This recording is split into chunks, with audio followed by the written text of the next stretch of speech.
and welcome to another episode of Conversation with a Chef. I'm Jo Ritty, and I love sharing with you the conversations I get to have with talented and passionate chefs. It's the backstory, if you will, to the food they're putting up. I begin today by acknowledging the Wurundjeri people of the Kulin Nation, traditional custodians of the land where this conversation takes place. Land which was never ceded. Land where communities came together to eat seasonally, locally, and without exhausting resources.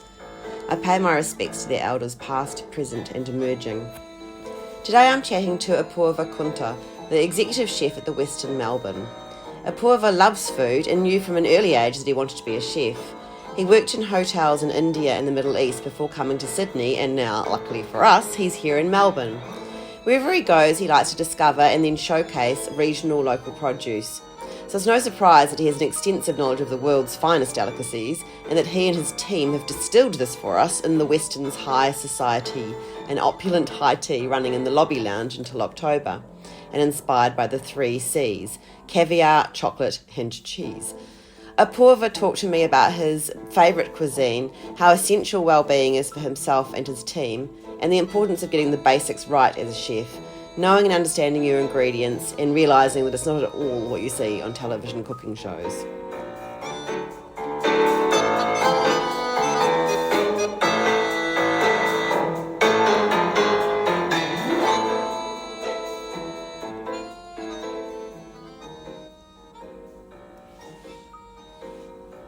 So Apoorva, how long have you been here in Melbourne at the Westin? I've been here 10 months. Okay. Fairly new to the city. Was working in Sydney prior to moving into Melbourne. But I came down to the hotel some 4 years back when I was very new to Australia, and I loved the place. And then this was a sought after property. Yeah. So I've had my eye out for it. As soon as I saw an opening, I applied. Yeah, great. And I saw from your CV that you've been in lots of great places, and you've done quite a lot of study, and you've received lots of accolades, which is amazing. But what made you become a chef in the first place? I think my love for food. There's a bit of a story to it. I was in school around 7th or 8th grade, and we used to love eating a cottage cheese dish back in India, and we would often visit this restaurant to eat it. So once I asked my father, I said, rather than coming here every time, can you ask someone to take me into the kitchen and show it to me so I can make this at home? My father had been the member of that club for a while, so he called in someone and they ideally took me in. So I stood there next to the chef and watched him cook it. And that was my first venture into the kitchen, and I have not looked back ever since I started cooking it at home. I could see my family members enjoying it and the joy that it brought to them, or when there were small events that would happen over. Plus, I would get to eat as well, so that was a plus. So that's what got me into cooking, and I knew, I think in 7th or 8th grade, that this is what I wanted to do in life. I love that. I kept pursuing that regardless of what it is. My parents were a bit hesitant, like every other parent in India who would want to see their child become a doctor or an engineer or a lawyer, and these were the sought after professions. But I insisted. I said, this is what I love doing, and I will be good at it based on the feedback that I've received from the family so far. So they let me do what I wanted, and I thank them for it, I think. And I saw that you worked in New Delhi. Is that where you trained as well? Yes. Yeah. I was recruited on campus from my hotel school by the Taj group of hotels as a management trainee, which is a 2-year training program. It's very intensive, going through pastry, all the restaurants that they have in terms of the cuisines, and then finally coming out after 2 years and choosing a cuisine that you've excelled in. Pretty much then taking over the restaurant or being a part of the management team of the restaurant, and leading a team of chefs that have trained you in the last 2 years. So that is what happened in New Delhi. Yeah. How does that work? Because that would be quite hard, flipping the role and telling them what to do. It was extremely difficult at start for the first few months after I graduated out of the program, I think they kept seeing me as a trainee student. But what I did during the course of my training was I would keep notes of things that we could work on or improve on, and some of the techniques were very old, or the ingredients that were being used were very rich, as is Indian food, but I could see the trend changing, people going more healthier lifestyle, and the newer forms of techniques including sous vide and all of that being introduced. So as soon as I took over, I started introducing these techniques slowly. It took a bit of time to work with the chefs, because there was a lot of hesitation.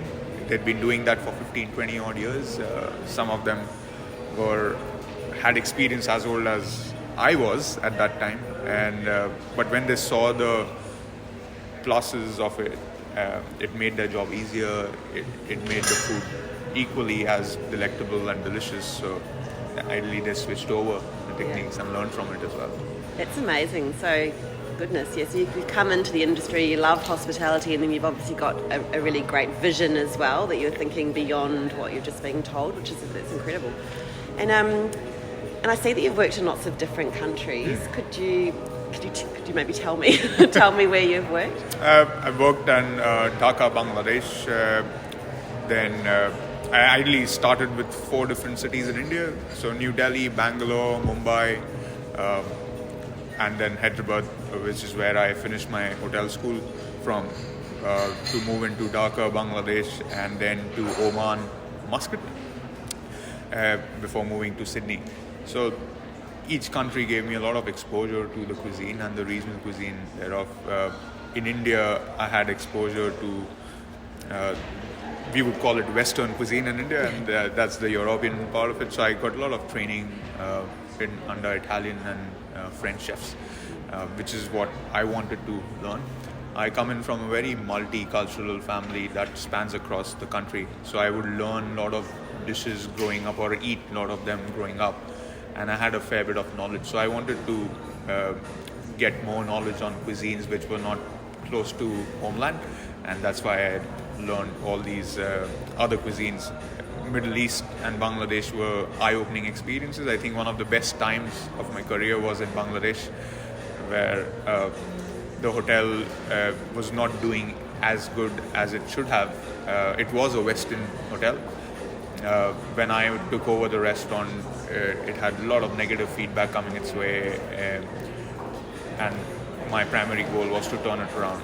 I think a year into the operations, the restaurant was awarded the #1 restaurant in the country, which is hats off to the team that I worked with, and taking in the suggestions and working towards it. So that's a very good phase of my career, I would say, which is what got me the role in Middle East, Oman. I always wanted to learn Mediterranean food, Middle Eastern food. In India, it would be done based on recipes that have been passed on from chefs who might have worked overseas and have returned back to the country. But learning firsthand is always good. I had this, if I may say so, this dream of mine that no cookbooks can show you how to work with an ingredient unless you work with it in reality, if you hold it in your hand and you experiment with it.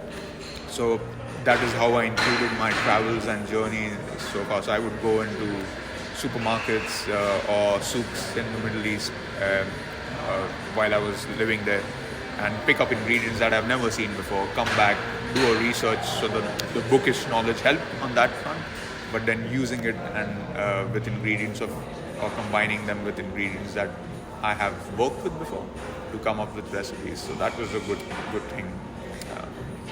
And out of all of those places, and you've mentioned a few cuisines you really wanted to learn, and do you have a favourite? Oh, I love Middle Eastern for sure, for the flavors that it has, which are very different to any other cuisine in the world. It uses spices or a blend of it, but still make sure that the produce itself is highlighted. It doesn't take away from that flavor. Unlike Indian food, which masks a lot of the flavor of the produce by heavy use of spices and chilies. I do love Indian food. That's my go-to comfort food, if I can call it. But if you ask me what restaurant would I pick any time of the day, it would be Thai. I love Thai cuisine. Again, the flavors that it brings in, it has a mix of spice, it has a mix of freshness, and really healthy as well on some parts when the spring rolls are not being fried. Yeah, that's right. So obviously you've worked in hotel kitchens the whole time, but I speak to a lot of restaurant chefs, and I think they're two quite different realms. Am I right in thinking that? You are absolutely right. They are very different realms. I highly respect a restaurant chef in the approach that they have, and being a restaurant chef, you know what you're supposed to be doing. You know that's a cuisine that you're going to be focused at. Unlike hotels, which have, in India, there would be a 5-star hotel would have 5 or 6 restaurants, each serving a different cuisine. So restaurant chefs always work towards one cuisine, whereas a hotel chefs have a whole rounded approach towards cuisine. I worked and opened a Chinese restaurant or an Asian restaurant. I worked and opened an all-day dining restaurant which had a buffet going on at the same time as an a la carte service happening. Opened the restaurants in Middle East, which was a completely seafood-focused restaurant. So if I have to compare, a restaurant chef has in-depth knowledge of the cuisine that he's focusing on, whereas a hotel chef he would be like a jack of all trades, because they are moving around. We are also looking at events. We are doing breakfast buffets. We are doing room services. Yeah. It's not about the restaurant does the same numbers as a hotel would do, but I would look at a hotel as a place which has 5 different restaurants at the same time being run at the same time. How do you manage that? And cause that means there's lots of staff as well. Yes and no. Asian hotels would have a lot of manpower going into 5-star properties, and that's the reason the hospitality in Asia and Middle East is being looked at as luxury, top tier, because of the manpower that it brings, not just front of the house but also back of the house. Bangladesh, I had a team of 105 chefs working with me. Cut it down to Sydney, which is Sydney or here in Melbourne, I would have 14 chefs working with me. So doing all of those things? Yeah. Wow. So I had the knowledge that I gained there, which I could implement here and make the work life of the team that I work with easier. So they are not as stressed when they are looking at the same numbers that we would do in Asia or India. But the quality that we put onto the plate is at par with any other country in the world. So that's the labor part of it, which is different in both the countries. Yeah. And you were talking about when you first discovered your love for food and cooking for your family, how happy they were. Are you able to see the diners in a hotel? Are you able to see their enjoyment of the food, or are you a bit more removed? No, we are. We make it a point to come out and see our guests. We start off with breakfast service. I think that's the most integral part of a 5-star dining for a guest who comes and stays with us. Interacting with them over breakfast helps us and understand them better. It also gives us knowledge of what they are looking for going into a lunch or a dinner operation, and that could help tweak our menus or change our menus seasonally. We do come out and speak to our guests in the restaurants here when they are having high teas or when they are having their a la carte meals. So it doesn't take us away from it. In fact, I think 5 stars stress on the chefs going out more and interacting more, because we need to ensure that they come back, just not for the food, but for continuous stay with us, and then they have events which can also turn the business around. So yeah, that's interesting. And I've been thinking a lot lately about well-being in hospitality, and people talk about sustainability, and of course that means of produce and so on, but I think it also means of people. And you've been in the industry a while. How do you maintain well-being? And because it's very stressful in a kitchen, so your well-being and the staff's well-being. I think my first focus is to train the team in a way wherein they don't feel stressed at any point in regards to the service that they are doing or the food that they are cooking. It's also letting them know that if you cook with love, and that's, I think, my secret ingredient towards food. If you cook with love,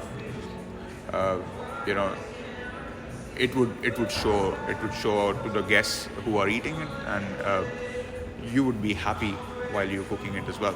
So working in a stress-free environment for them could be by letting them go home on time, making sure there's enough people, or the menus being worked around their knowledge of ingredients, and slowly enhancing that knowledge to build up the menu and the techniques involved as well. So if I go to a new hotel or a new restaurant, I would never start and pressure the team right away and say, oh, this is what we are going to do. I would see what they are good at, take that strength, and then work towards building a menu from there. So I'm playing to their strengths rather than giving them added pressure and saying, oh, you need to do this because this is what I want. Yeah. I work with the team, and that's, I think, a way to excel. If your team's happy, ultimately the guests are happy. In terms of our own well-being, my well-being, I love to go for a run. I would do a lot of runs in Sydney. I haven't been able to do that much in Melbourne with the weather playing a spoil sport. But yeah, long walks. I would do 20-30 kilometer walks over a weekend. Wow. On an average, I am on my feet, and I cover around 10 to 12 kilometers in the hotel during my shift. I bet you do, yeah. So that is good. But after work, I try to go out for a walk or de-stress by going for a run or a cycle, and then go watch a movie or things like that. So with whatever that takes my mind off work, and I think that's really important for every one of us to do at this juncture where the business was expected to be going from 0 to 20 or 0 to 30 after COVID, but it's gone from 0 to 100. So that's very different. Yeah. It's good in some ways, isn't it? It is, but it is. Maybe, as you say, it's a lot to take on board. Yeah. Especially when they've not been used to, the team's not being used to doing the same numbers or catering to the same number of guests over the last 2 years. That's right. Yeah. I'm coming in on Wednesday with Clements for high tea, and I was looking at the menu, and it looks incredible, and it looks like you've got all these amazing treats on there from all around the world. So caviar and amazing cheese and chocolate, all those kinds of things. How do you, with your knowledge of all of these amazing products out there, how do you choose what to put on a menu like that? How do you distill it all? I've always thought of like my palate being a very foodie's palate, and I've always thought if I like it, I can then produce it and share it with a small group of chefs or a small group of people and see what their feedback is, and then go from there. So using the knowledge that I've gained by traveling around the world or by working in these different countries, the ingredients more or less are similar in their flavor profile.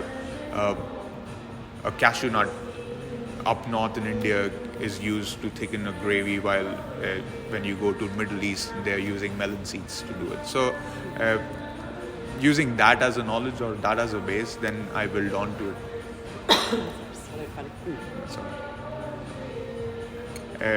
In terms of using these ingredients or using, I read a lot of books, a lot of research is being done online through books, a lot of cooking shows, even shows like MasterChefs or or MKR in Australia. I grew up watching MasterChef, I think, or watching Chef Kylie Kong cook on TV, and that was one of my inspirations to say, okay, here's some produce that I'm not exposed to, and what can I do to get there and use it or work with it, and that's what made me travel. But when I traveled and I used those ingredients, it also brought back flavors or memories from my childhood travels or childhood eating ventures, which helped me bring down menus together. If you ask me what's your best style of cooking, I say it would depend on what's in your cupboard or what's in your kitchen pantry. And I pride myself in going into a kitchen or a pantry and seeing what they have and cooking something out of that by blending in those flavors, rather than going out and saying, oh, here's a big list of things to do or to go out and buy. But working with what you have gives you so much learning and innovation, and it could be a hit and miss at times. But if you keep tasting the food, if you like it, I'm sure your guests who are sitting outside will like it. Yeah. I just had a great idea for a TV program. It's probably already been done, where you go into people's houses and see what's in their pantry and then just cook stuff. Yeah, I would love to do that. Every week a new house. And just to finish with Apoorva, what would your advice be to young people who are thinking of becoming chefs and getting into hospitality? My advice would be to, if you are already studying to be into hospitality or become a chef, brush up on your basics. Make sure that the basic techniques of cooking that are being taught in hotel schools, the knowledge of ingredients, you're very thorough and you're all across it. Because the basics that I learned while I was in my hotel school are still being used in every menu that I design or every technique that we work with in the kitchen. But it also, you need to know that it's hard work. It's not what's shown on televisions. It's what's shown on televisions is a much edited version of things that happen back in the kitchen. It's a lot of hard work, a lot of hours being put in to hone your skills, and these hours are not put in to penalize someone or to say that unless you peel 350 kilos of onions you won't really learn how to peel an onion, but to give you the patience at the end of the day to say that you have to deal with a lot of stress, not just from the kitchen but also from the operational part of it, by meeting and interacting with the guests, taking feedback which could be completely opposite to the kind that you would want to receive, and how you handle all of those things is very important. So putting your head down, having a bit of patience, knowing that you have to work hard will really help. A bit of sacrificing on the family time, on the holiday season, knowing that you would be working holidays, knowing that you would be working birthdays and anniversaries, having that at the back of your mind would also help. It would not tire you, or it will not make you sad at the end of the day that you've not done or spent those occasions with the family. But there will be many more coming your way, and if you do these things right at the beginning of it, you will have a wonderful career ahead. Thank you so much. Thank you.